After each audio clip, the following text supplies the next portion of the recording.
It is truly an honor and a privilege to work with living donors and kidney exchanges day after day. Because of that, it is never lost on me how much good there really is in this world. We still have so far to go.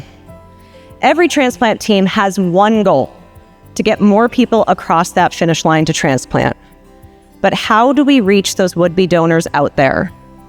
There is simply nothing more effective than a person in need of a living donor sharing their personal story. Trust me, I've tried it all. We often talk about the bravery of donors, as of course we should. But it is so important to also acknowledge the incredible act of bravery it takes for a transplant candidate to be vulnerable, to share their story, and to ask for help. I once had a non-directed donor tell me that she has always been a living donor, just no one ever asked her. That needs to change. My name is Crystal Rims. I am 29 years old and I live in Connecticut. I ended up getting a 24-hour bug and my fever spiked to 104. I went to the emergency room. I got tested. I had a series of blood work.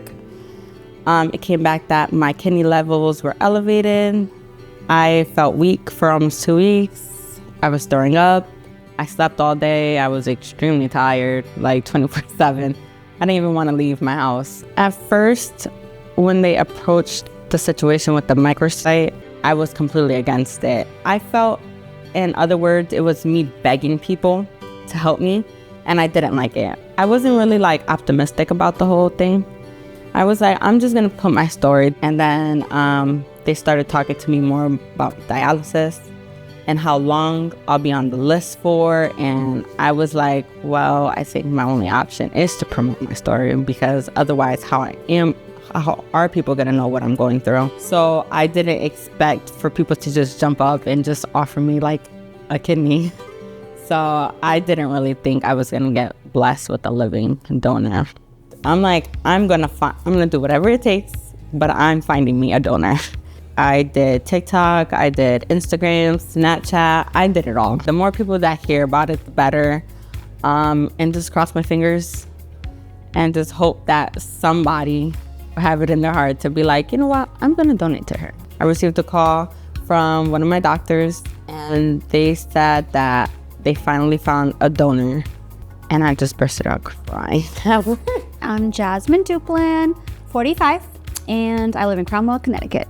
I honestly didn't know Crystal. One of my Facebook friends shared her story, and I clicked on it and was inspired to help. Until I saw Crystal's story, I really haven't considered being an organ donor.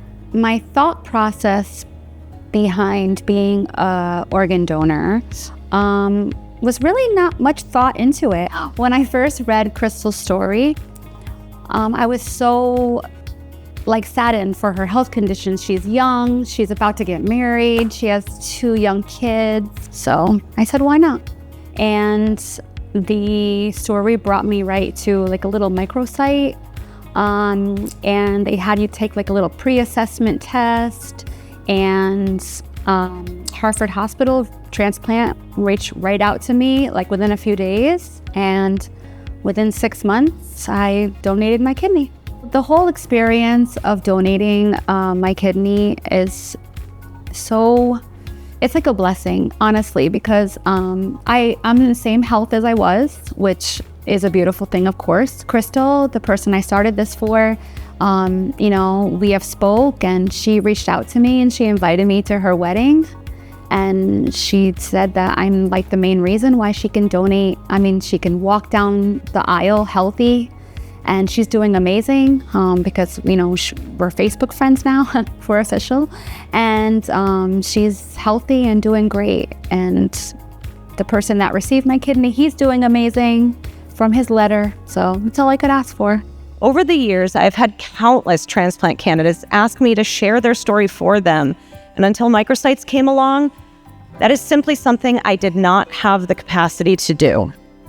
To have dedicated, experienced coaches there to help guide our patients is an invaluable resource. I will always be grateful for a tool that helps facilitate more transplants, but even more so, when it is one that makes my life as a coordinator a little bit easier. The way microsites can help connect complete strangers is truly amazing to witness. Without this service, Jasmine would still be as sweet and bubbly as ever, but probably still walking around with both of those rock star kidneys. And Crystal would be facing a future filled with uncertainty, illness, and pain. I look to the future with optimism, because with each story we share, it becomes a little easier for those candidates to make that ask.